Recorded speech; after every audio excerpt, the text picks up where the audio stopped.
It's the Unidentified podcast episode lucky number 13. I am joined, as always, by the lovely and talented Nathan Hughes. Hey, everybody. And the tough as nails, do what he please, doesn't follow the rules, Adam McDermott. That's what I'm talking about. The patented growl. Yeah. You just made ladies faint with that. Like, oh, he did it. Huh.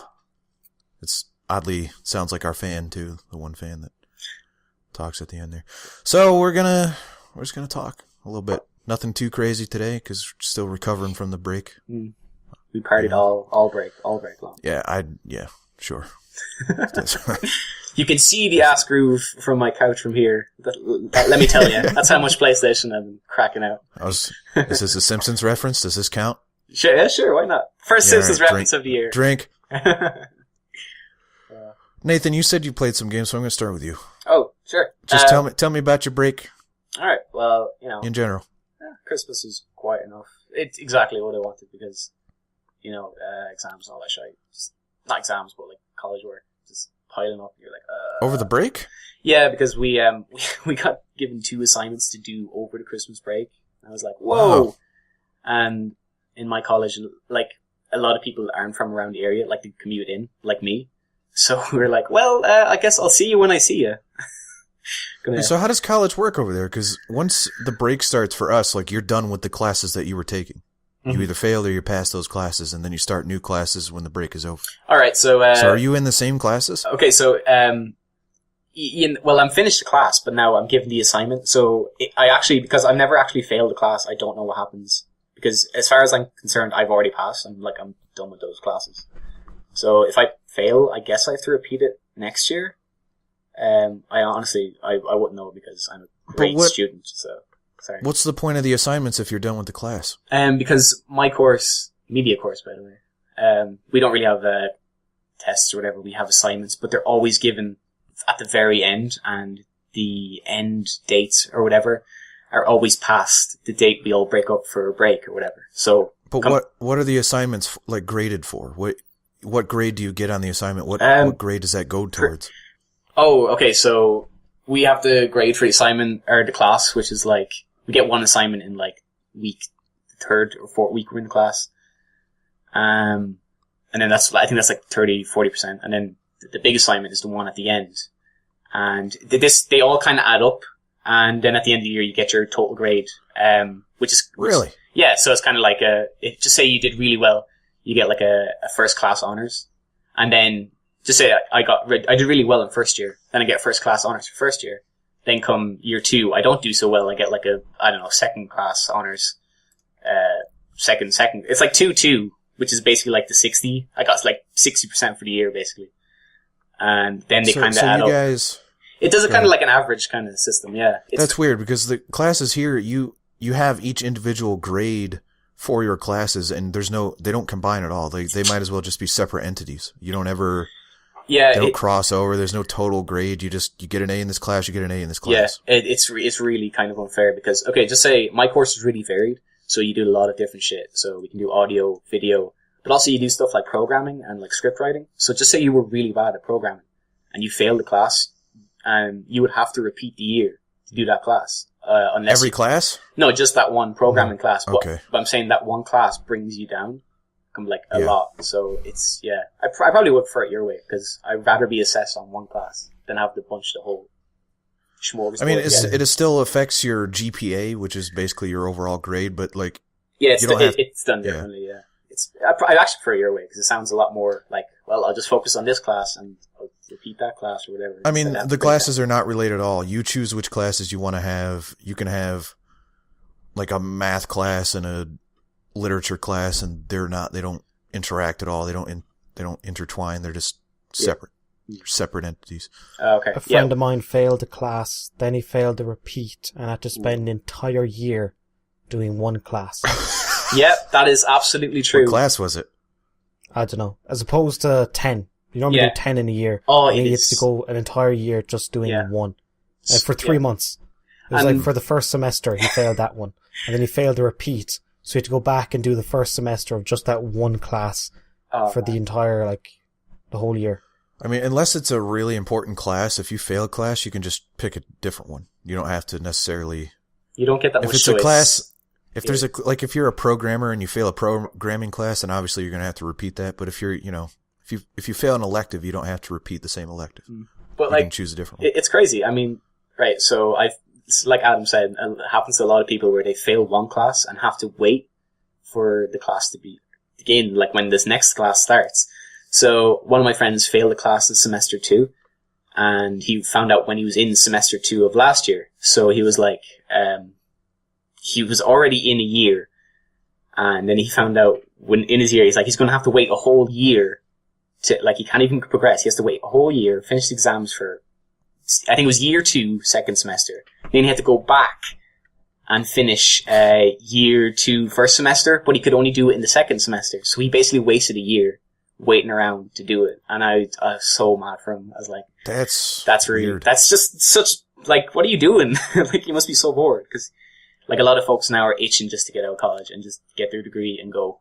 Because yeah, and presumably it pushes your degree back, right? You don't. Oh yeah, you have to wait a year to get it. Yeah, don't graduate with your friends. Yeah, it's stupid. Yeah. Anyways, so we got way off topic there. Yeah. Holy crap! So College Simulator was my favorite game of the year. I mean, Are they? Do they have a College Tycoon or something, or Student Simulator? They should. I know they have a Sims. No, I don't know if they Sims should. University or some shit like that. You can make it. Yeah, but that's not the same thing. That's like get your sim to go into the dorm and smoke hookah. It's not the. It's not like going to or Bully. I guess had tests and stuff. Yeah. Okay, so... Alright, what else did you do? What did you actually do, I should say? Alright, so I got a new console for Christmas. Wait. Yeah. You got the Xbox One, didn't you? Oh, of course. You got the Wii U. I got the Wii U Xbox One bundle, exclusive to, I don't know, the Extravision in Ireland. I got the, if it was cheaper, I might go for it. You know what? I wouldn't be too mad either. I'm kind of, I don't know. Ever since I bought the PS4, I've kind of kept looking at the Wii U and going, kind of sighing, holding my hand up to a glass and be like, oh, it could have been. Because I keep seeing people play, Mario Kart and Bayonetta. I'm like, oh, that'd be such good fun with friends. Because, I tried playing a few games with my friend recently, and it's grand. It's fun playing. We play a bit of GTA, and it's great crack. And then I played Outlast. that was fun too. But I was like, this could have been great if we had a bit of Mario Kart. We were both really secretly angry at each other right now. As someone that has had a Wii U for over a year now, I've played 2 games on it. I keep waiting for the things that Mario Kart is fun, but not by yourself. Yeah, I would label it as a reserve console. It's the console you crack out when your friends are around. It's a bit like a karaoke machine or Twister. That's the way I would label it. That and Zelda and Mario. That's basically once those come out, you're gonna pop those in. Or Bayonetta, I guess, is another one. One of these days I'll jump in the Bayonetta train, but till that day comes, just gathering dust over there. So yeah, I picked up the PS4. Tell me what you played on it. Alright, so I played, first of all, I was playing a bit of Ground Zeroes. Picked that up on the cheap. How's it? It's fine. It's a decent game. I got my money's worth out of it. I feel like that's always what you have to say when you're talking about Ground Zeroes. I played enough of it to be worth the admission. I paid €15, so about, $17 for it. Which isn't too bad, I guess. Considering it was $30, $40. Oh god, when it came out, it was yeah, it was a lot. But too much. People didn't really know that it would be just a demo, kind of it'd be really short. It really is kind of just a demo of Metal Gear Solid 5. There's a small contained area. It's a great demo, though. I have to say, it's fun to play. It's really. But a $40 demo? No, definitely not. I paid 15, thankfully, instead of 40. But if I had paid 40, I can imagine why people would be pissed off. But Yeah. As someone that has been on a 24 binge lately, how's Kiefer? I gotta say, he's very quiet in Ground Zeroes. I mean... Yeah, that's what I heard. He barely talks, and that's just... I mean, so I looked up why they got Kiefer when they happened. Apparently that they wanted some facial capture that David Hayter was incapable of doing. So they got Kiefer, I guess. I don't know. Yeah. I mean, he kind of looks like Kiefer Sutherland, just barely, though. I'm I can kind of see it, but I don't know. Kind of looks like Snake. Yeah. An old Snake. Well, I suppose. But not even middle-aged Snake. Because Old Snake is already a thing. Ground Zeroes is fine, as long as you don't pay out the ear for it. Was there story stuff in it? Like a lot of it? Or No. It's literally like a chapter. Not even a chapter. So, I don't even. I have no interest in it then. Oh, okay. Is what you're telling me, because you can watch it on YouTube. Honestly, you will not miss anything. I thought someone played through it in about 19 minutes. Didn't Oh they? yeah. yeah. I mean, if you don't want to play it and you're like, I'll get used to the controls and Phantom Pain, then yeah, Adam, if you're gonna be like that, yeah. Gosh, Adam, are you a Metal Gear fan? I can't remember if you are. I really liked Metal Gear Solid 3. I'd never played Metal Gear Solid 1. But you watched a video of Metal Gear Solid 2. And played a little bit of Metal Gear Solid 2. Oh, and I really liked Metal Gear Solid 4. I feel like if you give a proper welly to Metal Gear 2, like you do with your Platinum Journey for like BioShock and Last of Us, you'll just walk away like, wow, this game. Because like I feel like that's your game where you're like there's so much layer to it that I think you'll enjoy just uncovering it with a grand. Do you like Platinum movies? Journey. Because let me tell you, you're gonna be watching quite a bit of that. Yes, game. a lot of popcorn, please. Actually, I think the trophy for that is fucking really hard. A lot of shit you have to go through. There are cutscenes that are literally over an hour long. That is insane. What cutscenes? I mean, come on, amazing, right? I mean, every so often you can press L1 and do something. So I don't because it's stupid. Yeah, the cutscenes are really, really long. Okay, Nathan. Metal Gear Solid 2 Sons of Liberty HD Platinum Trophy difficulty is 8.75. To put that into perspective, The Last of Us is a 6. I don't know. For Metal Gear Solid 2? You have to play it a lot of times. Oh yeah, you have to play it patience. at least 5 times. I know why, because you collect dog tags from the enemies on each difficulty. Exactly. So you have to do it. You can't just do it in one run. You have to. Yeah, I get it. 40 to 60 hours. Most of this seems to be just playing the game multiple times. Yeah, just playing on different difficulties. 40 to 60 hours in a game that if you skip the cutscenes can be beaten in 2 is probably... Whoa, really? Probably. I thought that was a legit claim. I was like, holy shit, I think you might be right. No, I beat it in like 8, and that was with watching all the cutscenes, so can't be too much... I know, maybe Metal Gear Solid 4 would be good to Platinum, but... Oh, God. Oh, that's tough. No, maybe I think that'd be super... No, 2. Metal Gear Solid 4, do you have to get Big Boss rank or whatever? I think you do, I know, yeah. but I prefer the gameplay on Metal Gear Solid 4 than 2. Alright, well, that's fair enough. Yeah. Moving on. Anyways, back to what else? Okay, so I also had... I'll probably talk about what I've been playing the most, just to get out of the way. I dipped back into GTA 5 because I got it with the console. It's sweet. It's great. Did you play first person? I did, and... Tell me about first person. Okay, so there's this really weird thing about the first person in the game where... So, okay... Guilt. Yeah, guilt. I tried to relay this message to my friend. I was like, oh man, it's a lot harder to play this game, like, violently, because, you feel bad. And he proceeded to punch a mime in the face. He was like, what are you talking about? It's like, this is great. Because now you're no longer controlling a character, you are basically the character. Well, he says... Wait, is that the mindset? Yeah, but, like, you're still, like, I don't know. If you play for a while, eventually, you're like, oh yeah, I suppose it is me doing it directly. But here's the thing, the first person controls are kind of bad. Like, yeah, I heard that. Pretty bad. That upsets me. Okay, so I'm gonna try to describe it in a way that you can be like, ooh, that kind of sucks. Okay, so you both played GTA 4, right? Yes. Okay, so when you're playing the game, for GTA 4, like when you nudge this left stick, he starts walking, and then when you hold X, he starts running, right? And then you start tapping X, Nico starts sprinting. Okay? So that's the same kind of control scheme in GTA 5. But when you switch to first person, the automatic movement is like, run. Like, you can't walk in the game, like, slowly, and hold X, because you're... Does it have the weird momentum slowdown thing? Like, when you start running in GTA, you actually slow down before you're able to stop. It's not like a regular shooter where if you just let go of the controls, you stop. Yeah. He, staggers a little bit. Yeah, it does have that, but what I'm saying is that, like, you can't...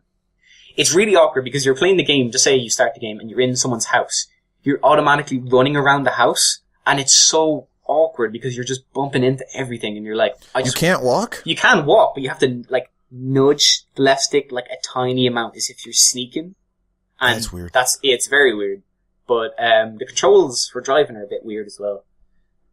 Because if you just slightly nudge it, like, to the left, it fucking goes crazy left, and the controls are just different altogether. Like, the response times and stuff are weird. It's grand for shooting. Like, the shooting controls are tight, and it's responsive how enough. easy it is to switch back and forth? Okay, so when you're playing, the PS4 controller has, like, how can I describe it? Like a mouse pad kind of thing, like a clicky button. Yeah, the trackpad. Yeah, the giant button. So you just click that, and it changes the view. So theoretically, you could play in third person until it gets down to business, and then switch to first and shoot people. Mm-hmm. There's a lot of customization options in the game with first person, third person. Like, you can play the game in first person, but when you get in a car, it goes to third person. Or if you go to cover, it automatically goes to third person. And then when you run away from the cover, it goes back to first person. Like, there's a lot of that's cool customization there, which I was like, oh, that's pretty good. Because, I mean, while I like the first person driving, after a while, like, you just do it to go, oh, look at the dashboard and all the cool details. And there's a lot of cool stuff in it, because I remember I was playing the game normally, as you do with GTA. When you get bored, you're like, I'm gonna try to be as normal as possible, and then I pulled up beside someone, a red light, and then I looked over, I was in first person, I looked over, and he looked back at me, and then gave me the fingers, and then drove away, What? and I was like, whoa! It was like, video games, and nice. that's when you decided that you had to kill that man. Yes, I actually hunted him down. I clipped his car a little, and then drove away. There you go. That's weird, though. Like, that's a really weird thing to add. I don't know what made them decide, like, you know what this game needs? A first-person mode. Mm. Because it clearly wasn't their idea to put it in there from the beginning, or else it would have been in there from the beginning, right? Part of me and they went and retroactively put it back, and it's not even like the new consoles are the only ones that have it. They patched it into the old ones, right? Yeah. No. The old consoles, they said the old consoles just can't handle, like, all the new stuff. I thought they patched it in. But I like that they didn't just remaster it and say, here's a Super HD version. They said, here's a completely new way to play the game, and everything looks gorgeous. Yeah. I mean, it's cool. I like, and I like the idea. My favorite thing about it is that it's not called GTA 5 Remastered. It's just called GTA 5. Yeah. Because that makes me happy. You are a stickler for bad names. And the game just came out like less than a year ago. Screw you with this remastered nonsense. Same thing with The Last of Us. Just say, like, hey, now it's on PS4. Yeah. You don't need to call it remastered. All right, so moving on. I dipped into a little bit of Alien Isolation. You dipped or dicked? It sounded like you said dipped. It's both, I guess. I dicked a little bit. I dicked and I dipped. You dicked into the alien. It was very unpleasant. The acid just everywhere, man.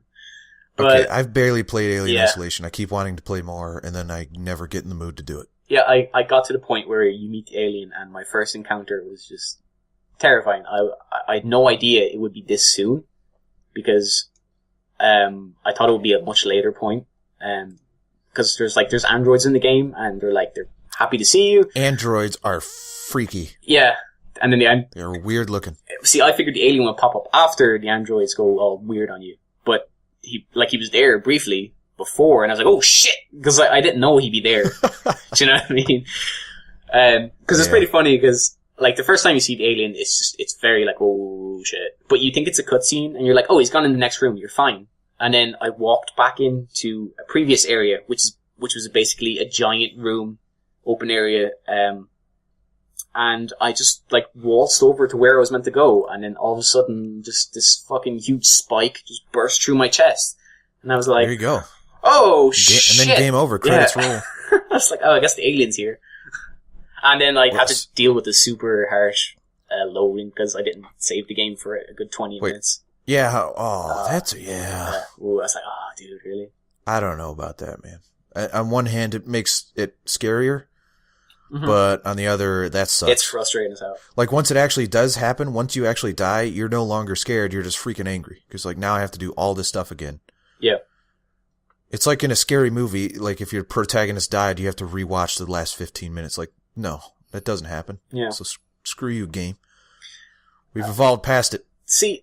I think Alien I played a bit of Outlast as well, so I'm going to try to wrap these two together. But Alien and Outlast have this thing in common where the first 10, 15 minutes or whatever before you actually meet the monster are tense as hell. Like the setting, the setting up of the horror is like, oh shit, what's going to happen? And because I was playing with my friend and we were swapping this controller, and we were both like, I don't want to play this because this is kind of unsettling.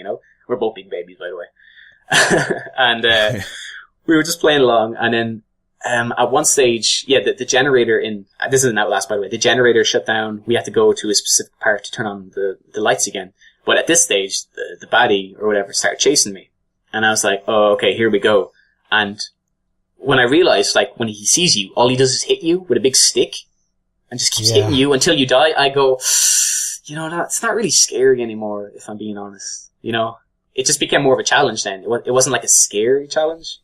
Adam, you played Outlast, didn't you? I remember watching the video. Exact same thing happened. First half hour, tense. A lot of jump scares and shit, and you're like, fuck, Jesus. So now I recorded for an hour, Yeah. And all the footage I used for the video was in the first 20 minutes. After that, it was just, I just got objectives and they're bad guys. I mean, it's why I think those games should be more roller coaster-y type design. Like, string me along to the next cool, like, tense set piece. Don't. And the game mechanics kind of should take a back seat, I think. They shouldn't worry about challenge. They shouldn't worry about, like, survivability and, like, inventory management and all that stuff. Like, because the thing that you go to a horror game for, these kind of horror games specifically, I'm not talking about, like, action-y horror games, but, like, you go to get scared. You want to get scared by the aliens, and the second it turns into a game and a challenge you have to overcome, it's no longer scary. Now it's just becomes frustrating. It's like, okay, I just want to get past this so I can get to the next, set piece or scary moment, and I can't do it. And now I'm just getting annoyed, and now it's no longer scary. And every new encounter I get, I'm going to have that frustration because I'm like, okay, I died again. Great. Yeah. And so, like, that's why I wanted Alien to be like, just please announce it that it's 2 hours long. Just make it come out and have it be 2 to 4 hours. Yeah. I mean, but 20 hours. Yeah. It's a long ass game. Okay. So the difference between Alien and Outlast is, like, Alien is Alien. Like, it's a huge alien from the movies, you remember, and the cool setting. That's what wins it over Outlast, like, a million times over, because it's a cool setting and cool enemy. But, like you said, that can only win so much, because once you start facing the enemy and are being chased by it or whatever, the game it's not as scary. It turns into a different game almost immediately, like, straight away. And I don't know, like, my friend says he played a bit of Amnesia, and he said he preferred Amnesia to Outlast, because with Amnesia, you don't see the enemies for, like, most of the game. But you do eventually, but most of the time you're just walking around being scared. It starts sucking. Yeah, I'm sure, yeah. I have the same problem with Amnesia as I do with all these other horror games. Because it turns into a game. Like, you get inventory, you get consumable items, you get... And the worst thing about it is in that game, you can't even look at the enemies. So, because you start to lose sanity or whatever. And if you look at them too long, you die. So you can't do that. And it just makes it more frustrating because I don't even know where the enemies are anymore. Yeah. So, I don't know. I mean, I'm a wuss with horror games, but Outlast, it wasn't scary. Like, it was scary for the first couple of minutes because the tension was good. It was like, oh, what the fuck's happened here, But yeah, like Adam said, like, you said, 20 minutes of footage you used? Like, that was the scariest bits. After that, just downhill. I became more frightened of the flagrant amount of willies on screen at once. Like, there's too much penis in that game. I'm not happy with that. That's the hard trope. Too much penis. Did you see the DLC for it? No. Whistleblower? Yes. You didn't look at it? No, I saw the picture of it. It was like... I'm not going to tell you. You need to look it up. Alright, okay. I'm sure. Because if seeing penises bothers you... It's not bothers me. It bothers me that they thought it would bother me. It's like, oh, dick. Oh, okay. I'm scared. Well, this one might legitimately bother you. Yeah. It might not. It didn't bother me that much. It didn't bother me at all if we're getting right down to it. It's a digital penis. Like, I don't... But it's the way it's the way to use the circumstance that they are using this digital penis might be uncomfortable for some, but... It wasn't comfortable. It was not. It was more like I guess you're using a dick for a shock factor now? I personally think more penises need to be in games. I suppose. We've got enough boobs. We need some penis. That's yeah, but you clearly have not played Little Big Planet. I mean, come on. Yeah, just wangs all over the place. Swinging dicks everywhere. It's horrible. Oh, that reminds me of a game. I'm glad you said that. You're welcome. So when it comes to my turn, I got a game I want to talk about. Yeah, that's about it for games. PS4, it's okay. Like I got it when the PS went down. That sucks. So like I didn't even think about that. Like people, when the thing was over for Christmas and everyone's opening up their new PS4, like we're gonna get it, and then you can't use it. Yeah, it sucks because it's. I mean, I could play some games, but I couldn't update them. You couldn't get the digital games. You know, like a lot of the systems came with a code for a game that you couldn't download. Like that sucks. It made me realize, like, I know a lot of people are giving a lot of shit for the Xbox One for like, oh, it's always online. You will actually be so surprised how online the PS4 is. Like, it's so tied to PlayStation Network. Like, you don't even realize. But the thing is, though, the thing they were worried about is that with the Xbox One initially, you couldn't just put in a disc and launch it if you were offline. Where it's the PS4, you can. You can put in a disc and it plays. Yeah. I have an issue. It keeps popping up. So if my internet goes down, it's usually a DNS error. The game will, like, the system will constantly try to reconnect, but the thing is, it keeps popping up and pausing the game saying DNS error, and the code. And I'm like, I just press OK or dismiss, or you can either click troubleshoot. I just click dismiss because I know the internet's down. But the problem is, can you turn that off? No, it keeps coming up. I have no idea how to turn it off because it just keeps popping up, and it's. If you go into your settings and you just disable internet connection, it should do the job. Can you actually? But he wants the internet on when it's working, though, right? You can go into settings, network settings, internet disable. Jeez, like I shouldn't have to do that. To be fair, I should just click offline, like the old PS3, which was. That is what you're doing. But why can't you just click like online offline instead of having, like, you know, the internet enabled, disabled? No, I don't know. Yeah, that's a bit nitpicky, Nathan. If there is an option there, like it's. But I didn't see it. Because it's 2 clicks less on the PS3 doesn't mean it's that big of a deal. Yes, it is. Come on, I paid this much money. I should have less clicks. Come on. That's a good point. I'm just fascinated by the fact that you kept letting messages pop up. I didn't like because like my internet was offline. That's what I'm saying, and it just kept popping up saying. But the outsource internet, as in the internet modem, was off. But it kept saying. I mean, the PS3 was $600 when it launched. That's the kind of functionality you get with that much money. Like I did pay less for the PS4. Yeah. There you go. Yeah, I get to pay for it. God. What about Bloodborne? You're prepared now. Oh yeah, shit. How about that? There's a lot of games coming out. What's the story with the Drive Club? I thought that was meant to be free for PS4. Yeah, and then they're like, never mind. Yeah, it was like, where's my free Drive game? It was going to be like, there was going to be a free version of it, but then Drive Club came out and it was a complete disaster. Because it was like all broken and everything. And then they're like, all right, we need to push the free version back because adding more people to this is just going to make it worse. And then they haven't announced when the free version's coming back. So, all right. Adam. Yeah, that's about it. Oh wait, Nathan, you're still using. No, that's about it for me. Like PS4 is fine. It's handy, I guess. The controller battery dies so fast. It's hilarious. Yeah, I heard that. That's weird because the PS3 controller lasts quite a while, right? Yeah, like, forever. Yeah, like God, long time. I've done full playthroughs of games and realised I never even had to charge the controller. I suppose, like, I have no idea why it uses up so much battery. It's probably got to do with the light, I guess. The little it's LED. cut cost probably too. Yeah, they don't put in that big of a battery and then just get away I think the same thing happened with the PS3 when it initially came out. The battery was quite poor, but as the years go by, they just make better and better controllers. That was with the 6-axis too, right? They've got a whole new controller. That was before the Rumble was back. You remember that? Yeah. Oh, yeah. Oh man, that was weird. Yeah. You take for granted how a Rumble. Yeah. Until it's gone, and then you're like, "Wow, this is weird." They didn't want to pay the royalties or something like that. Yeah. They're like, people won't. I think they were getting sued by them for something. It might have been because they didn't want to pay for royalties. I don't know. Adam, they were like, people won't recognize. People, who cares about Rumble? Come on. Also, the 6-axis was way too light. Yeah, and then without the Rumble in it, was. I could snap that thing. Yeah, it's like a baby controller. Easily. Like I could snap any controller really if I get right down to it. But that one, I just felt like I was going to snap it just by using it. By pressing a button, it your sly way of in my mentioning your riffs. Yeah, I can break any console. Super strong. Controller. Whatever, you could. Like anybody could. Yeah, you could. Controllers they're plastic. If you tried hard enough, you could break them. So yeah, that's about it. PS4 is fine, whatever. Adam, tell me something. 2 games. Woo. First, Dishonored. All right. Holy shit. I didn't like Dishonored. I love Dishonored. I didn't like it. I Choose your words. bought it ages ago. About, I think it was like February. I bought 5 games at once. Was this on Steam? No, like PS3. I bought Okay. Ni no Kuni, Bioshock Infinite. I bought Dishonored. Ni no Kuni. I forgot about that. I also bought Ni no Kuni. I need to go buy. Like, I bought it for like $5. It was like it's on sale. Like I should play. Oh, I should play that.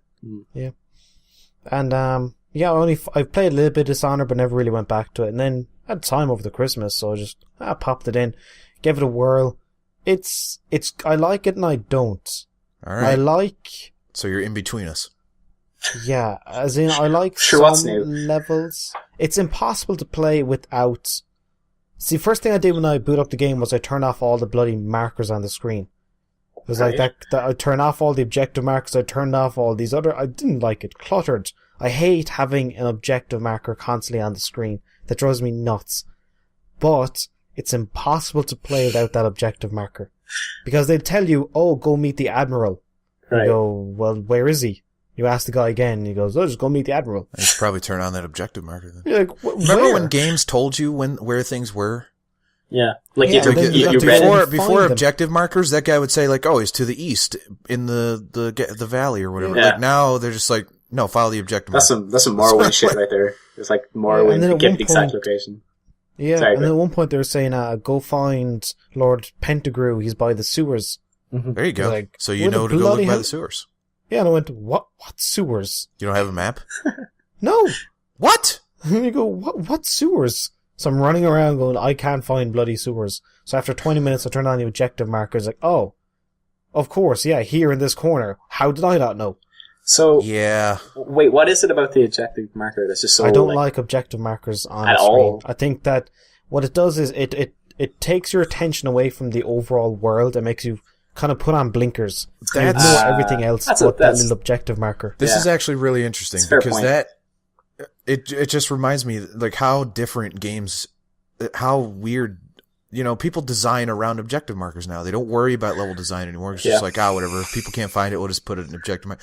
That's weird. I never thought of it that way. Yeah. Right? Because I'm just so freaking... Yeah, because I just go with it. Like, I see an objective Yeah, I'm marker, I so don't think used to about it. objective markers now. I don't ever That's even weird. worry about Yeah. level design. Now you're saying that level design, it sucks now because everyone just points where you're supposed to go. Yeah. Where before they would give you like subtle clues in the environment, or the quest givers would tell you where Yeah, stuff yeah. is now. But now they're just like, pop, I think, just follow the little thing. I think Far Cry did it best, where it's like there's no map at all, but to actually look at the map, you have to pull out the map and like locate Oh, in it Far with Cry a 2. Yeah, Far Cry 2. Yeah. You look at it with compass and everything. I thought that was great. Like, if you have to put in a marker of some kind, do it that way, where it's part of the world instead of, like Adam said, just a big splodge on the screen that takes up your space and acts like a blinker. So It's yeah. different. Like, I've been playing some World of Warcraft nice. lately. Back to and World of Warcraft. Yeah. back to WoW. Yeah, like that's the running joke is back to WoW, and we're actually back now. So now what do? We can't say back to WoW as a joke anymore. Back to LoL. Back to unsubscribing from unsubscribe. That's the next joke, I guess. And back in the day, they didn't have objective markers, right? They'd have big old map that would have your location on it, but they wouldn't tell you where stuff was. You'd have to, in order to figure out where stuff was, you would have to listen to the read the quest giver. He would tell you in a vague location where it's at. You'd look at the map, be like, okay, he says it's west in a forest. There's the forest over there on the map. I'm going to go look for it. And you would look for it. You wouldn't know where to go. Now, there's just a big old like blue icon where everything is on the map. So they changed it. They changed it to adapt. And I kind of miss it. Like I miss the exploration thing. Like I want to find this guy. I don't want to, I don't know. It's this weird impatient thing that we just need instant gratification. We can't, there's no journey anymore. It's just like, here, follow this marker directly to the thing that you need to do. Yeah, and that's what's a pity in Dishonored, is because the world is beautiful. The art style, the decorum, it's lovely. Oh yeah, and it'd be great if I could find my way around it without needing an objective marker. At the same time, I get annoyed when there are more than one way to go. I No. found that. I thought it was brilliant. Well, it works for Dishonored because it's kind of like you decide your way of going about it. So I guess the reason it annoys me is because as soon as I get to a fork in the road, I'm like, great, now I have to go down both of these forks because I can't just go down one and like there might be an item the maps there. aren't that big. Okay, well, in Alien, for example, like right in the freaking tutorial, there is an objective to talk to two people, right? Yeah. And I talked to one guy first, and I'm like, well, now I have to go down. There was another way. There was another hall I could have gone down. Now I gotta go. Before I continue on, I have to go see what's down that hall. Often, it's just a dead end. But sometimes, there's a useful item down there. Yeah. So I can't miss the optional path. Exactly. So if I feel myself going down the primary path, I'm like, I need to turn around and go back down the other way in case there's an optional item down there. And like the world is there's so much in the world. It's just jam packed with stuff. And like Alien, I remember is watching a good example because there's a ton of stuff. Like there's you're collecting crap all the time. Like I was watching the guy play the first couple of minutes, and then he just talked to the one guy, talked to the girl, and then started the mission. And I took my time at the first go, and I realized, oh crap, there's a boombox over there. I was like, it just took me a second to register. Wait, why is there a boombox? It's like, wait, it's the future, but it's in the past. And it was just, there's so much detail. I was like, oh, I would never have noticed that if I just like burrowed through. So like, yeah, I'm a bit like you, Randy. I have to kind of soak in everything, but the world has to draw me in a bit as well. So unless the world is big enough where it doesn't matter, and in which case, like, there's always going to be optional stuff. So the best example I can think of, Adam, that does what you want is Divinity, because there is no objective markers whatsoever. You have to figure out where to go based on what you're told. And sometimes it's a little much, but a lot of times it works. And in that game, I'm not worried about optional stuff because the world's so big and it's like, there's so much optional stuff that I can just go looking later. I'm just going to go. It doesn't feel like I'm missing one optional path, So I don't have to go down like the other hallway because I feel like there's a treasure chest down there. I'm just going to go over here. So, Adam, how did you actually end up playing the game? Did you play mostly stealth, or did you kind of just go balls to the wall and just start shooting up the place? Well, I stopped initially. The reason I stopped because I got sick of objective markers, and I didn't know where to go the whole time. So I stopped, and I eventually went back to it and caved in, and I had to turn on the objective marker, which still annoys me. But the game I end up playing, like, the stealth isn't hard to do. Yeah. You can sneak up on enemies really easily. I did not like it. And it's very slow, but I suppose that's the point. Blink is pretty class. I end up playing more or less stealth. I upgrade the ability that if you silently kill somebody, they disintegrate. Yeah, Does that serve any purpose other than looking cool? It means that nobody will ever be able to find their body. Oh, okay. Well, what happens when they start finding piles of ash everywhere where their guards started? So you can be in cover, blink right up behind them, slit their throat, and then blink back into cover before their partner realizes. Yeah, and they just vanish. They're gone. It's a bit but there is a pile of ash there? No, it's OP. They just disappeared. Like, it's as if you press delete and they're gone. That's it. Okay, the way I was picturing is that Adams was saying that they turned into a pile of ash. Like, wait, they're not clued in on the fact that where their friend was standing 2 seconds ago, that there's now a pile of ash? Yeah, by the end of the game, the city is covered in ash. It's like, Jesus, this dust problem's getting out of control. It's like, we're going to need to hire some guards, but every time we hire more people, it just gets worse. I'm not sure what's going on. Oh, God. Are they bringing in ash? Why would they do that? And then they're running away. Like, yeah, with Dishonored, though, I think that my favorite was when you revisit one level at night time, and you already know how the level is from doing it the first time. I like that. I like the party where you have to put on the mask and they just all accept you. And there's some really cool moments. The middle part of the game, I think, was my favorite. And then I haven't finished it because... Oh no, the other one that was really cool was when you got to find this guy at the very top of his... You gotta, find him, get his body, and then bring his body... You gotta, kill him. You can't kill him. You gotta, put him unconscious, and then bring him back to the boat and back for... I think his name is Solokov. Yeah, you cross a huge bridge, and it's, really hard. I love the idea that you meant to just sneak up, find him, put him unconscious, and then somehow make it back. Yeah. That was really cool, where it's just a very clear objective. There's his tower in the distance. You can see it. Get there, and bring him back. That was perfect. The great thing about that mission is there's so many little small pieces. Yeah. Like, you can blink into one building and all of a sudden you're in a room that locks safe, and like, I guess most players be like, well, I obviously got to find out what's in the locked safe. So like, you're in a new side quest without even meaning to be, and that's what I liked about Dishonored. I think that was the pinnacle, was that one level where it's like, where you need to go, you don't need a sector marker, he's in there, and you can visually see it, and now there's like 9 different ways to get to him. I don't know how far you are, but I'm not going to spoil it, but I am literally within the last 20 minutes, and it's a fucking nightmare. Okay, right, yeah. The last 2 hours of that game are just so the bit dull. With the assassins, the guys who can see you, they're annoying. That was just bad, because it's one thing to be like overpowered against the guard, because you know what the guard's going to do, but these guys they're just you, basically. And they just pop out of nowhere. Yeah, you know, and I can't plan prepare. for that. Yeah, exactly. You've spent the whole game fighting this one enemy, and then all of a sudden, this guy has come up behind you, and he's just as powerful as you are. What are you going to do? And I know people are like, well, it's a challenge, but I know, but it's the way he shows up. Exactly. You're planning, and that's the way you're meant to do it, and you're rewarded for good planning. And then going, even if you plan and everything goes right, he'll just pop up and, he's in front of you. And if you play the whole game stealth, and you played the whole game under the impression, no one's ever going to see me, I'm going to be as sneaky as possible, that section is, like, excruciatingly hard, because they're so much better at spotting you than the guards, and it's like... I end up going in with guns and just killing them all. Dishonored, fine. If you want to fight, I'll fight. Dishonored was good. I like stealth games, and I like Dishonored because it brought a lot of new things to like the boring stealth genre. Yeah.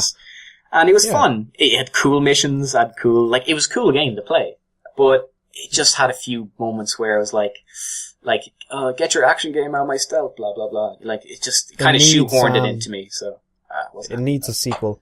Yes, absolutely. For sure. It needs a sequel to fix all that is wrong with it. Because they're onto something for sure. Oh yeah. They just need to refine it.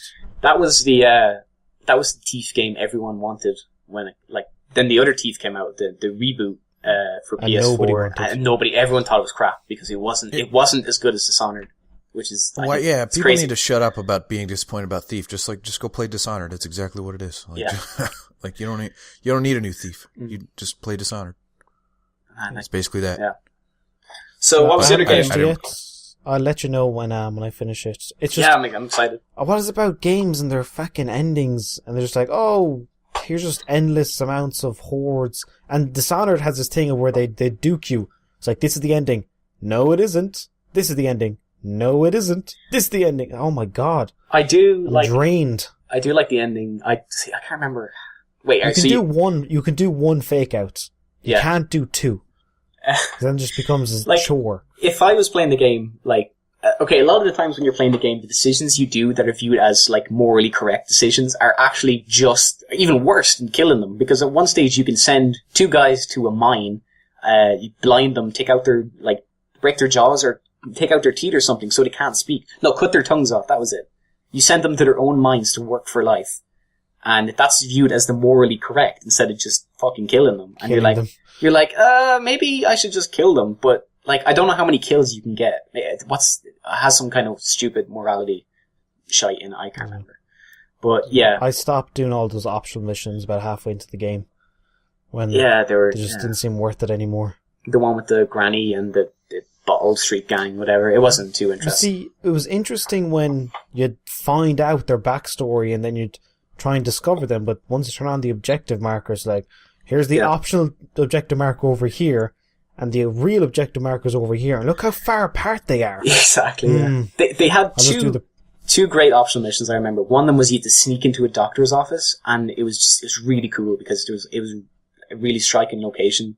And it was really creepy. It was very like Dr. Frankenstein kind of style. It was just weird shit all over the walls and frogs just laid out for whatever reason. And then another mission was you had to break in and steal, you had to break into this art dealer's house, which I thought was cool as well. But that was the only 2 I can remember. Everything else was just crap. It was so boring and so far away from the actual interesting main quests. So, I don't know. Yeah, it definitely needs a sequel for sure, though. I support that fully. All right. Adam.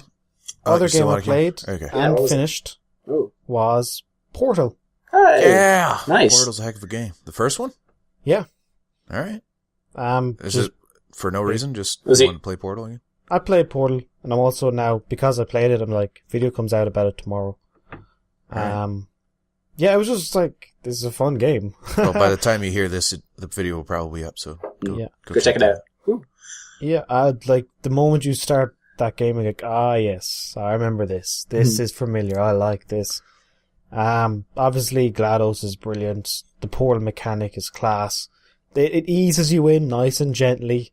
And then I think like test chambers 14 to 18 are just, this is class. And although I didn't like the last third. You don't like that? You don't like the... Oh, I think that's great. Where I the don't like game it kind of breaks because- itself. Yeah, I suppose it's a spoiler. So anyone listening, this is a big spoiler for the game. Yeah, but it's if 2 you haven't hours. played Just go play it. just go play Portal. But yeah, when you go behind the scenes, initially I thought it was brilliant. I was like, this is really cool. Freedom! But then, so much of the time is spent going, where am I going? Yeah. What can I actually shoot my portal gun against? Yeah. Like, I turned the camera around trying like, over there, how about over there? There's just no clear, like, what am I doing? Where am I going? And I understand that's meant to be the point from a narrative perspective, but it dragged on too long. That's what happened to me. I was lost at the end. I had no clue where I was going. And I like you said, I just said, I just roll with it because this is probably what's meant to happen. You're not meant to know where to go. So. But that's great for a while. But the game is 2.5 hours long. After you get your freedom about an hour and 15 into the game. Yeah. So you've got this like almost an hour of just going, and then the final boss fight in the end is probably like 20 minutes or so. But you've got like a good 40 odd minutes in there where you're just wandering around going, where am I going? Like, so the first, I didn't like it. Go ahead. Did you hate Portal 2 then? Because it's kind of all that. I can't remember. That kind of answers the question a little bit. All I remember from Portal 2 was it being really funny. It was really funny. That's the thing is that I liked the puzzles, but I thought the humor was better than the puzzles. So when it did pull out and went into behind the scenes mode, I'm like, okay, this is more of what I want. The puzzles are great and everything, but I want the like adventure aspect, especially since this Portal thing is cool. Like I want to navigate places with this thing. Yeah, it's a great idea, but it just wasn't fun to play. I didn't find it anyway. Maybe I'll go back and play it sometime. It dragged on. It's like if you replay it, you'll just go, "Oh my gosh, this ever ends?" It blew me away when I first played it. Yeah, it was great. Oh yeah, when you're seeing the rooms, the cake is a lie, and you're like, "Oh my god, freedom!" So I didn't really like Portal 2 as much as Portal 1, but different reasons. Like, I loved Portal 2's humor, and the characters and voice actors in it were so good. I think it was like Stephen Merchant was Stephen Merchant. He was Wheatley, and he was so funny. Like I only recently learned, like, there's a bit in it where he gets you to turn around so he can open up the door. And apparently, like, he's meant to be like, I'm hacking the door. Apparently he just hits a button and and someone only figured out, like, that you can zap a portal and actually see what he's doing without him realizing. And I was like, that is so cool. Like, I love little Easter eggs and jokes like that. But he's actually doing it? Yeah, he presses the button. He's meant to be like, I'm hacking the door, boop, boop, boop, boop, and he just hits a button. Yeah, but he does hit the button, like, you're not... No, you're not looking at him. No, but in theory, they could just have him sit still and have voice acting. Yeah, he just hits the button. But, like, in the game, he's like, I'm hacking, super hacking style. And he's like, no, he just hits the button. But, I prefer... I don't know, I guess I liked 1 because it was just, I didn't know what to expect. And with 2, it was a bit more, like, I didn't like some of the puzzle elements. Like, I didn't like, I'm trying to think, the blue and orange, I thought that was a bit, it was okay, it was fun, but it wasn't. In 2?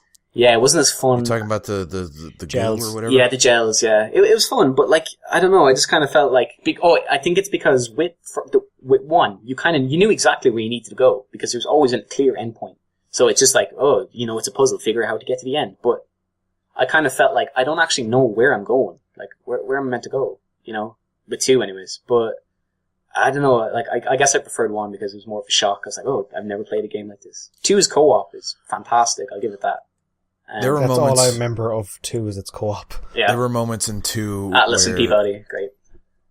There were moments in 2 where the solution to the puzzle was you trying to figure out where you can put a portal. And that sucked. Yeah. I agree with that. Yeah, like, you were just, like you were way hitting, off in the distance. You were hitting R1 as much as possible, like, and then like, oh, finally something stuck. Finally something landed, now I can go on. Like that, those sucked, I agree. Yeah. But the rooms I thought were good, and it was hilarious, so. It's funny, like, everything about this game, bar, like, the puzzles, like, certain puzzles in it, towards the end, were, like, amazing. Like, the Cave Johnson, what was it, J.K. Cave Simmons? Johnson was, Oh my god, like, I never thought that was, like, I never thought there'd be such a good, like, I love J.K. Simmons. He's one of my favorite actors. I'm not even joking. Spider-Man 3, come on, am I right? Yes, classic movie right there. But no, he's just a really good actor, and like, he was just really, I wouldn't say hamming it up, but he was just giving it fucking welly. No, he was hamming it up. No, you can't say. Chewing the scene, man. He was so good. Like, he just owned Cave Johnson. It was just, I mean, that's why brilliant. you get him. Like, you don't get him to be the super serious, freaking dead drama guy. You get him because you want him to just. Pictures of Spider-Man. Yeah. Picture this.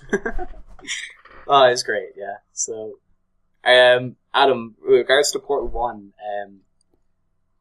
how do you, like, are you going to do, like, another kind of video with that? You said you were doing one. What's the video about? Review and legacy. Ah. Oh, another one of those. I like the legacy bit because I remember you did one for, I think it was, Psychonauts. And I like it because, like, it's all this, like, history and stuff and, like, what actually was development from it. And I was like, I actually didn't know, like, it was, I don't think Psychonauts was it that popular or wasn't it? I can't really remember.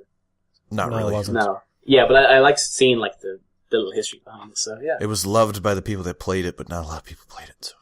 Yeah. Basically, it's just kind of like a 4-minute review and then 4 minutes of what happened after it came out. It's kind of like half and half. It's good, it's good.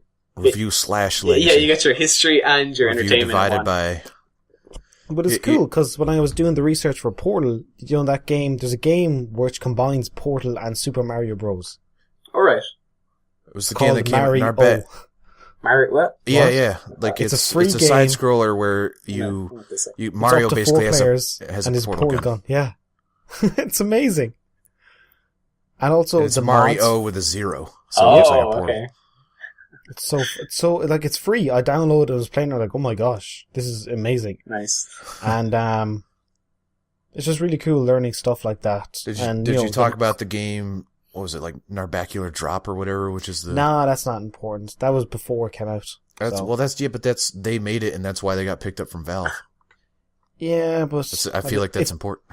if I went into that, I'd have to go into, like, what happened when they came in, where were they from, what was their original game. It just seemed like... That's a studio kind of look. That's background. Yeah, that's yeah, background stuff. That's not legacy, that's... No. Well, it's like... It's a studio legacy, I guess. Not so much game legacy. Yeah, I prefer, what happened before, not what after. Alright. Yeah, more or less.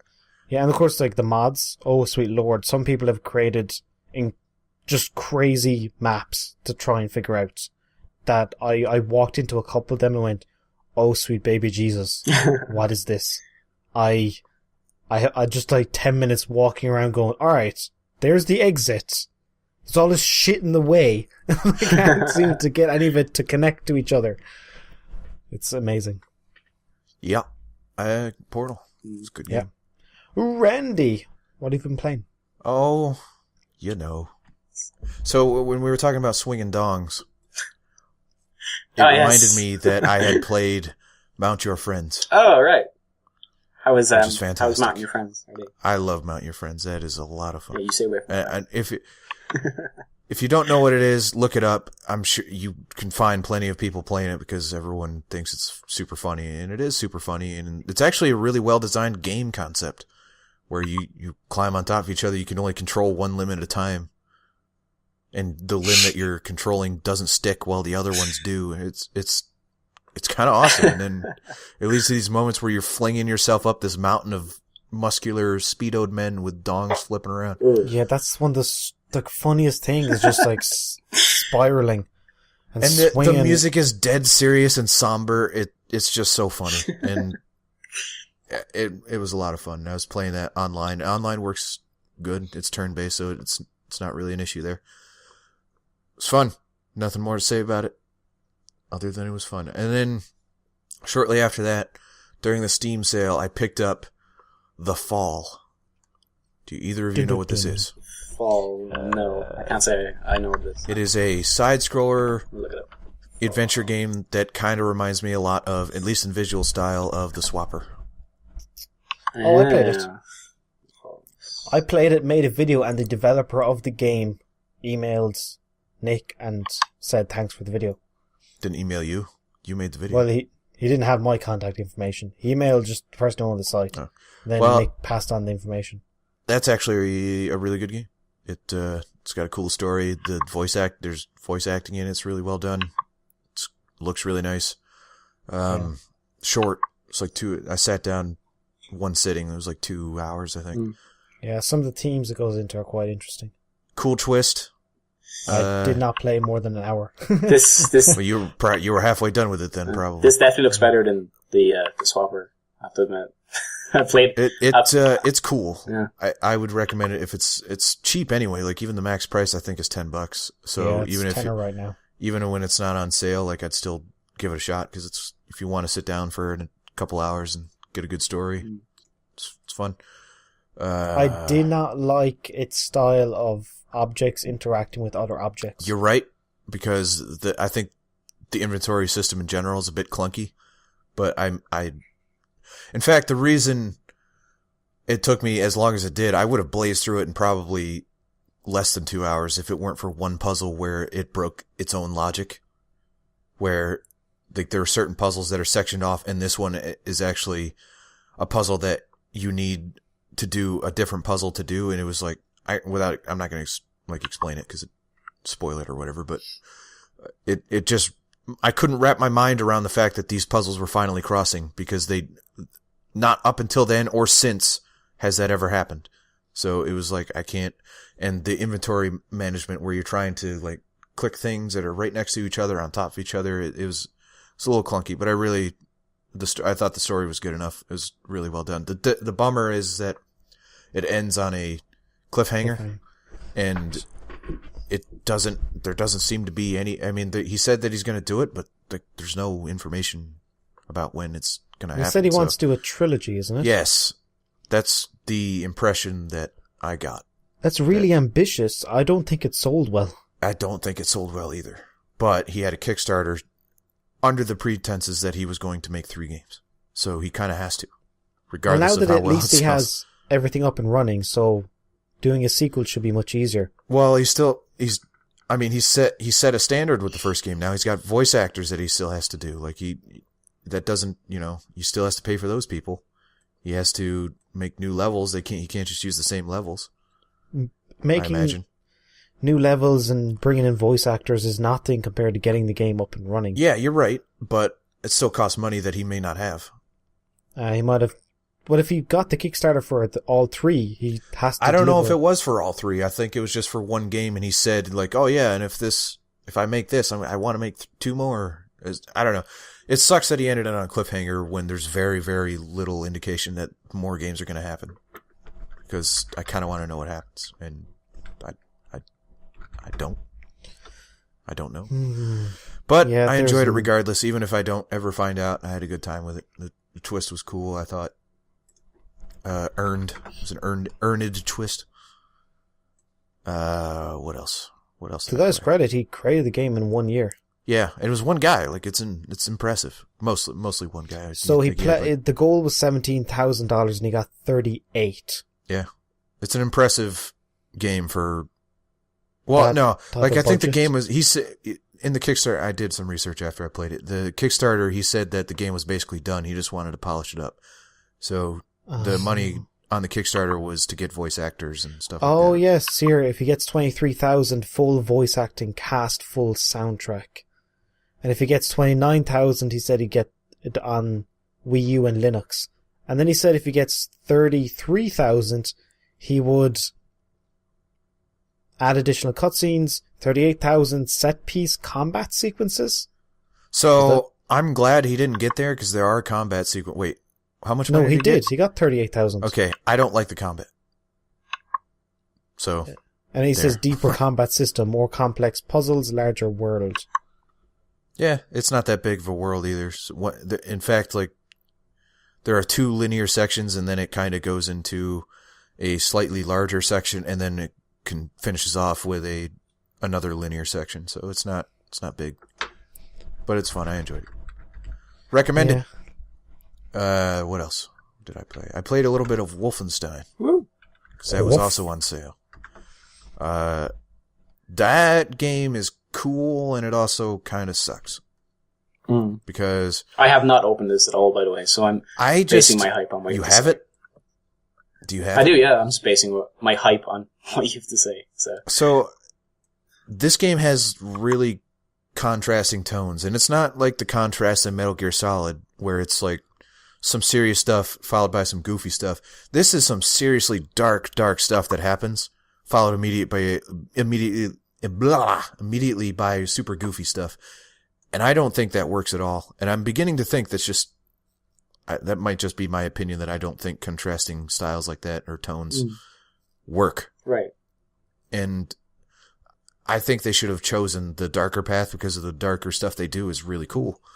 Well, and the storytelling is really well done, which is weird because it's a Wolfenstein game.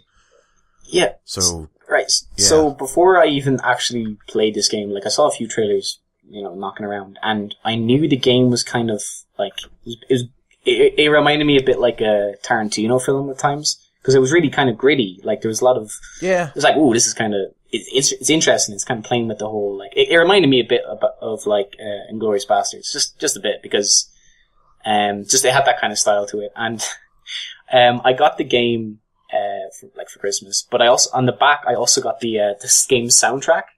And I'm like, I peeled off the soundtrack and I looked at the back and was like, is this from the game? Because, like, they all look like ridiculously campy, like 60s, like Beach Boys, the Beatles, what else? Like just all. I don't think that's from the game. No. Like, they're definitely from the game, because they're all, like, in German and shit. And it says Wolfenstein in huge letters on the back. But yeah, like, I mean, the characters might be, but I don't know. I haven't seen that. If they have. It's got shit with fucking random German soundtrack. But yeah, like, because I was like, oh, I know the game's kind of like pulpy or whatever, like Pulp Fiction kind of shit. But then I looked back and was like, this is really campy looking. So I don't know. Like, it's weird. Yeah, I can see what you're saying. I was like, wait, is this from Wolfenstein? This game's going to be fucking like really grim or something, right? If they weren't the extremes that they are, maybe it wouldn't bother me so much. But the fact that it's just so super dark, followed by really goofy, yeah, it's too extreme. It's tough. Like, it's way too extreme. Yeah. Would you prefer if it was like in the middle? Like, maybe? Right. Well, that's kind of where I feel Metal Gear Solid lies. Like, it doesn't get all the way super duper dark. Oh, the new ones definitely do. There's like fuck all humor. Well, some bits of humor, but it's very dark. In Metal Gear Solid? In the new ones, yeah, in Ground Zeroes, it is super dark. Yeah, but it did... Okay. I can't say it's too early to spoil Wolfenstein. It's current gen angst, Randy. You have to deal with it. All the new games are being angsty. Wolfenstein goes darker than the darkest of Metal Gear Solid, let's say that. Okay. Then. But when Metal Gear Solid goes super dark, it doesn't automatically go super goofy immediately following it either. Like, no, it just stays there. It kind of just like you said, the later games don't have that much humor. They do, but it's not as much as the older games. No. So it's not contrasting extremes. It's the humor that's there is appropriate with how dark it gets. Right. Like, it's not that goofy. So Granted, a monkey in a diaper drinking soda is a little goofy, but shit, I forgot about that. And then a monkey smokes, of course it does. As well as the character of Johnny, who does nothing but poop his pants the entire time. Yes. This is another Shits one. himself in a trash can. That's how you're introduced to him. Repeatedly, he poops his pants. He's just constantly pooping his pants. But then he like pulls off his mask at the end. He's like super cool. He's handsome. He's gorgeous. He's got great bowel control. I mean, come on. What happened there? It's payoff. There you go. How was the game like play? Just want to know. Like, so do you like Call of Duty? It's alright. I mean, take it or leave it, I guess. It's similar. Alright. Yeah. There are you have the option of stealth, which you don't in Call of Duty. Oh, okay, that's I'm happy with that. I like stealths. You can actually the stealth's not bad actually. It if you get seen, they alert a commander if you kill the commander, you're able to hide again. Oh, okay.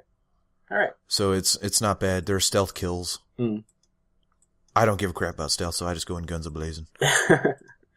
And it's fun. Like, the shooting is nice. I actually like the upgrade system that they have, that where it upgrades based on what you use. So if you get like 10 headshots with the assault rifle, you'll unlock more ammo for the assault rifle or whatever. Like that. Like a Skyrim kind of thing. Yeah, if you do stealth, then you'll unlock better stealth benefits. Oh, okay. So all right. That's cool. And the set pieces are fun. Okay, so but it's nothing crazy. I've heard a lot of people kind of praising the game because, not so much because, well, I mean, it was good. People say it's a good game, and I'm sure I'll find out whether it is soon enough. But a lot of people were praising it, saying, this game is kind of ballsy to come out in this day and age and be a solo single player experience with no online. Like, how do you feel about that? That there's no anything. That's it. Like, it's just a story and that's it. Well, you can play it again, I guess. But I mean, I have no problem with games that only have stories. I'm fine with that. Yep. The problem is that I absolutely adored Wolfenstein's multiplayer. Yeah, I remember you saying, there. And when you pitched it to me, where it was kind of like, you definitely have to work together. You said, I think you were talking about Brink or something like that, and you said this. Yeah, Brink. That's what Brink should have been. The sequel to Wolfenstein Enemy Territory, and the people that made that went on to make Brink, and I said, this is. Yeah. You said this. Like, Brink is almost there, but like, there's a lot of problems, and they need to go back to what they did with Wolfenstein, and then a new Wolfenstein comes out and there's no multiplayer. It breaks my heart a little bit, because I really loved the multiplayer in that game. At the same time, it has nothing to do with the fact that it's single player only. It has everything to do with the fact that it's Wolfenstein with no multiplayer. Fair point. Because I didn't give a crap that BioShock didn't have multiplayer. Oh, gosh. You gotta get multiplayer. That's where the competition, BioShock 2 did have the money is. BioShock 2 did have multiplayer. You played on slicers. Yeah. Not a bad idea. Yeah, it wasn't bad, actually. I don't know. A kill streak bonus was being as a big daddy, which was kind of fun. That's cool. That sounds cool on paper, but yeah, it didn't last because no one gave a crap about it. Because come on, why would you? All right. So what else have you been playing? I'm wondering if that was it, other than World of Warcraft, but I don't want to talk about that. So that might be it. Yeah. I feel like. Oh no! Well, this is weird. When my friend was in town because he's on break for school or whatever, and we went to the retro game store, used game store. We were looking for something to buy, and he pointed out Donkey Kong Country 3, and you're like, remember how good that game was? I'm like, I never really played Donkey Kong Country 3. I played 1 and 2 to death, never played 3. He's like, what? So we bought Donkey Kong Country 3. Nice. And we played it to completion in co-op. And how was it? So the thing that I love Donkey Kong Country 1 and 2. Apparently it's getting a bad rap as it ages. I don't know why, because I still think those first two games are really good. Donkey Kong Country 3 isn't as hard as 1 and 2, which, take it or leave it, whatever. The thing that Donkey Kong Country, all of them, do that I love, and Mario does it too, is that they introduce new concepts almost every level. Like and they only use them for one level. So it's super varied. Like, oh, this one is the one where the rat's in a wheel and it's chasing you, or this one you have to hit the light to stop the clay monsters from moving, and then you keep like that. Every level has one of those, and it's cool. Donkey Kong Country 3, I think, is the worst of the 3 Donkey Kong Country games. I still like it. It doesn't. There are ideas that they introduce that don't work. There are the levels I don't think are as cleverly designed. I hate the fact that there's no Diddy Kong or Donkey Kong, because those two control way better than the two that they have. Okay, I need to ask. When you were playing this game, were you gritting your teeth and be like, I'm having so much fun? Or did you say, flat out, this game's balls, this is not as good as... Neither. I think it was, I was having a good time, but also I kept saying to him, like, this isn't as good as Donkey Kong Country 2. And he's like, yeah, no, I think you're right. Oh, okay. Because before we started playing it, he was like, oh, this is my favorite one. Because it's got the big toddler monkey. You tore him down. Just broke him down. And then we started playing it. I'm like, Jared, I don't think this is as good as the other two. And he's like, no, you're right. Yeah, he could have reacted like 3 ways. He could have been like, shut up, you're wrong, get away. Or, is like, he completely agrees and says, this is the worst game ever. You ruined my childhood right there, Andy, thanks a lot. Or like he actually reacted and said, "Yeah, you're right. I'm going to take off these rose-colored glasses." And I love that though. Like you just like, oh, this game is bad. But those games are fun, and I don't have I have the nostalgia for 1 and 2, but I don't for 3. So I came in with like, clear mind, and I still had a good time with it. It holds up pretty well. So it's tough to go back to an old game that you loved and see that it's not as good as you remember it. Yeah. So going back and seeing that those games are still pretty good, like it's kind of a relief. And then after that, I personally tried to, every once in a while, I'll pop in The Lion King for the Super Nintendo and try to beat level 2, because that is the hardest game I've ever freaking played in my life. I can't do it. It's unfreaking believable. As soon as I get on that ostrich, can't wait to be king starts playing, and I'm like, yeah, I'm on the ostrich, and I'm like, all right, now I have to do the double jump, and I die. Because you can't, I don't know what you get hit by, but you double jump. I'm like, okay, I did what the arrows told me to do. I double jump, and I die every single time. I try it different every time. I die. I just can't do it. No worries. I actually love that. The fact that you go back to it every so often. Like, this is the day I'm going to beat it. This is the day I'm finally going to get past level 2 in The Lion King. I did it once. But no one was around, so I couldn't show up. And then the save deleted itself, so I had to go back to There are no saves. Oh. It's an old game where you just gotta play it through. Not even passwords. You just gotta play the freaking game. One sitting. This testament. And then my friend came back and we played Biker Mice from Mars for the Super Nintendo. I vaguely remember the cartoon. So. They actually rebooted the cartoon. Wow. Which is weird. But I never watched cartoons, so don't give a crap about that. That game is awesome. What? It's still awesome. Super fun.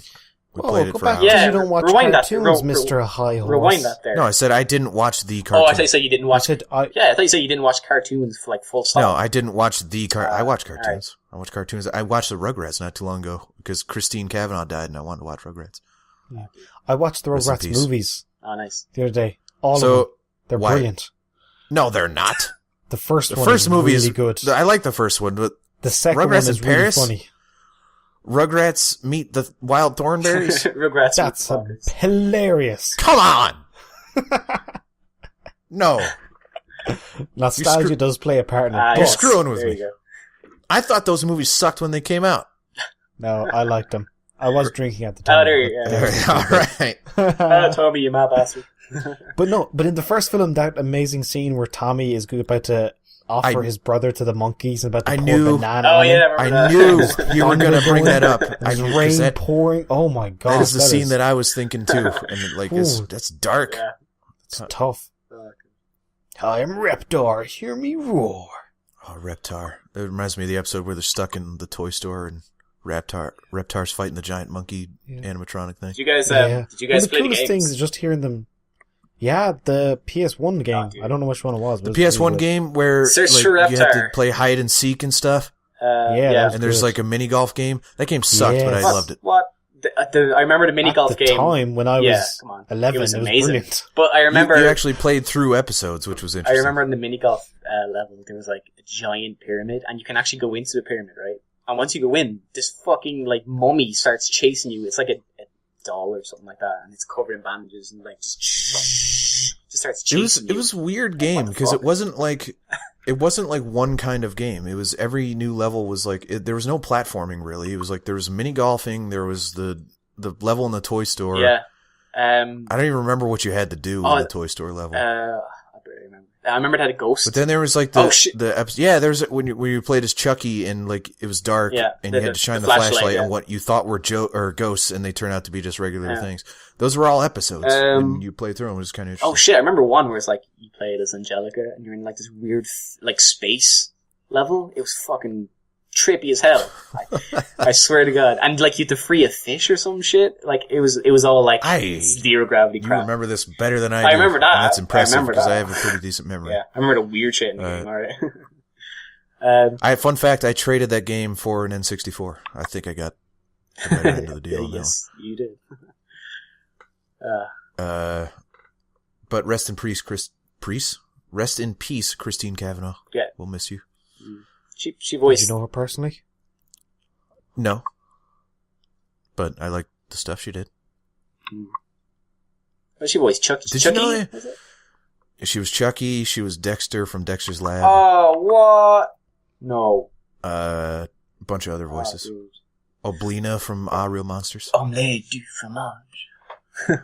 Ah Real Monsters is another Super Nintendo game. I played that game. It wasn't good either. Why, Randy? Were you a critic back at the age of 10, were you? I mean, not intentionally. It's just when I'm playing a game, like, wow, this sucks. I don't want to play it anymore. When you were 10, you were like, this is a bad game. Right, so in his little, yes. in his little notebook. Someone's gonna value this one day, you know? I was actually younger than 10 when that game came out, thank you, but yes. Yeah, you were 8 years old going, Mom, the gameplay is a bit generic and the story is, No, I mean, I couldn't put it in the words, but I definitely knew something was wrong here. When I'm playing a game that I didn't like, I was like, this game sucks. I thought it was me. Because I thought when I was young and stupid, I thought all games were good. And just whenever I didn't like a game, it was my fault. Like, I just thought like, oh, well, obviously I'm sick or something. Like, here's the thing. When you're like young and you only get like 1 or 2 games on your birthday and then on Christmas, like, no matter what it is, if it's fucking Tiger Woods, actually, I'm looking at a game now. I have like fucking PGA World Tour 98. It might have been a golf game, but fucking hell, I'll be down if I didn't play the shit out of it. And like, yeah, I did too, because that's all I had. That's the thing. Like, if it's bad, I'll still play it. I think that's hilarious. Like, people just would play bad games over and over and over because that's all they had. That's all they could do. I have several bad games still I have several PlayStation 1 games that are like, I remember, I don't know if you heard of this game called Overblood. It was like a really crappy Resident Evil clone. I played the crap out of that game because that's all I had. And like, the guy the sound effects sounded like they were done by a guy with a microphone going like, they were so bad. Every time he swung his fist, he would go, kaboo. Yeah, that was interesting. So yeah, that's basically all I've been playing, I think. If I have played anything else, it was apparently forgettable. So, yeah. I forgot to mention, but I dipped into Shadow of Mordor. I've been playing that quite a bit. And okay, I finished Shadow of Mordor. I was going to ask. It's like, how'd you get on? You finished it? I finally freaking finished it. How is the ending? Like, cause sucks. Yeah, that's what I figured. Cause I'm playing this game, really I'm playing this game now for the side missions and building up, like, because the game's kind of like, okay, do these 4 things. Like, how do you do them? You know what you need to do is you need to play all of the main missions until you unlock the ability to take control of the orcs, and then you can stop doing the main missions and then just have fun with it. Yeah, that's basically what I'm doing. I'm at that stage now, but beforehand I was like, this game isn't as good as everyone says it was, because I didn't realize there was more abilities to unlock with the Nemesis thing, the Nemesis system, and then when I unlocked more like sections of it, I was like, huh, this is actually really cool. It's a bit like a strategy game on top of like open world action adventure. I wish it mattered more. The one thing I like about the end is that the guy that the game says is your nemesis, like the guy that you either killed or he killed you the most times, he ends up being like a big part of the end. Well, you end up fighting him again at the end. So I thought that was interesting that Hork popped back up. I'm like, oh, it's Hork! I killed him like so many times. I actually knew who he was because I fought him so many times, and that was interesting.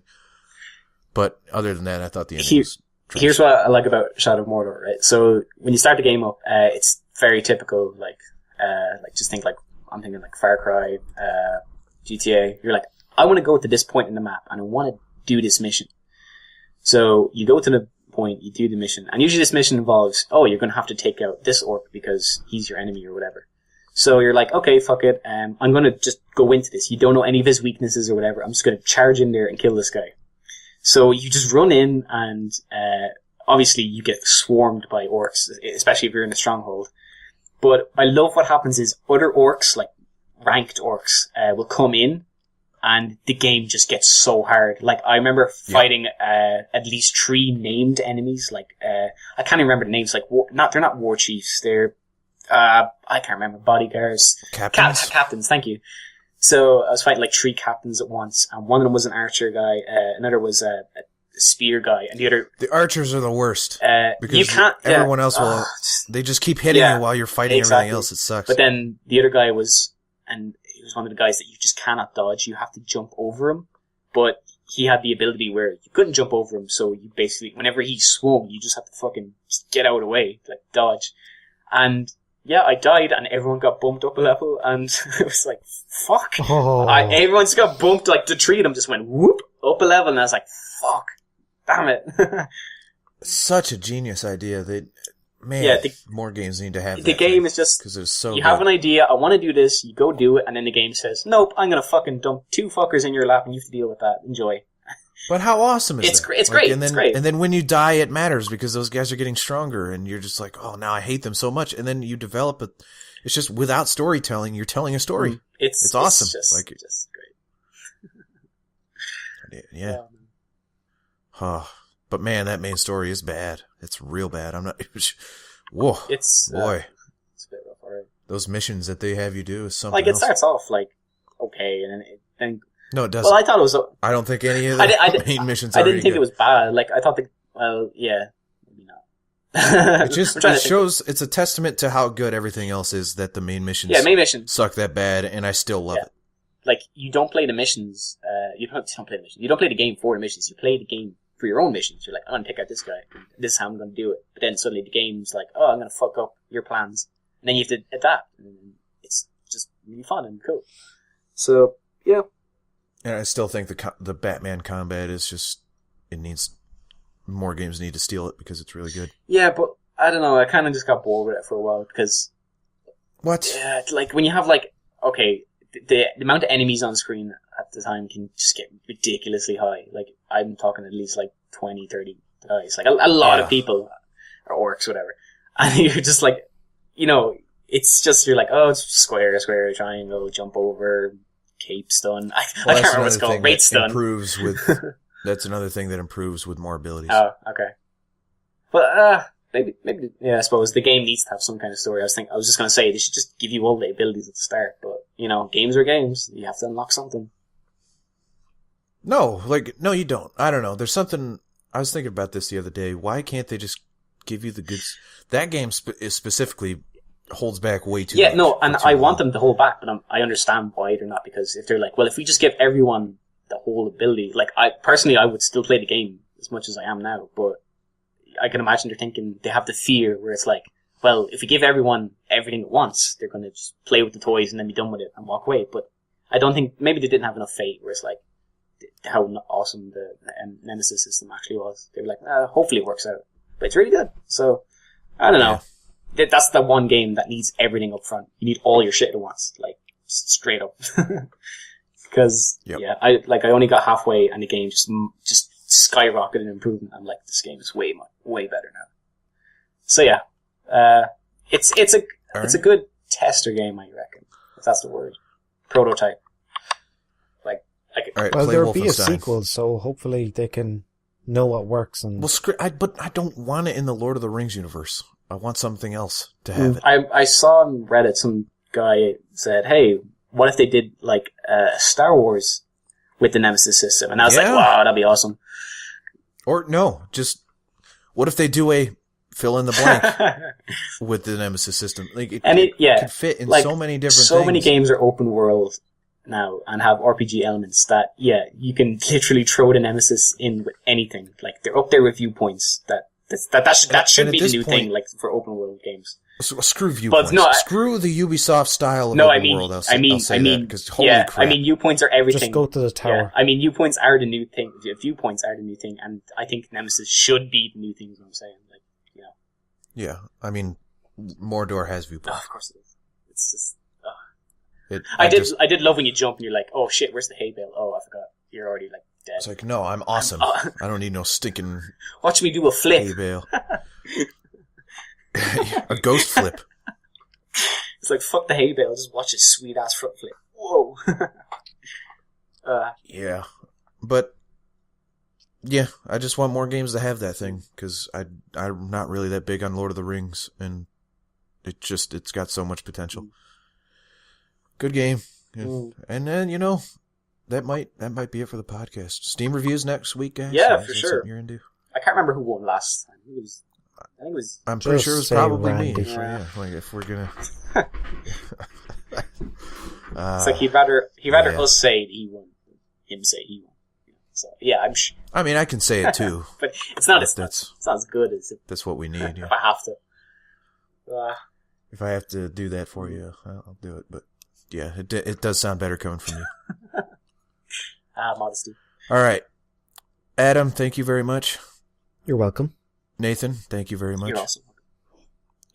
Dusty, thank you very much. You're welcome. He's got a deeper voice than that. All right, now split the difference. You're welcome. Yeah, it's all right. All right, that's I'll gonna do it. work Steam on it reviews next week. Steam reviews next week. Nathan, I want you to at least put in Wolfenstein if you have it. There's no reason not to. Sure, I'll give it a go. All right, and until then, we'll see you next week. Bye-bye. See you guys. Bye, Randy. I love you so much. Oh, that guy's still here. Gross. Yeah.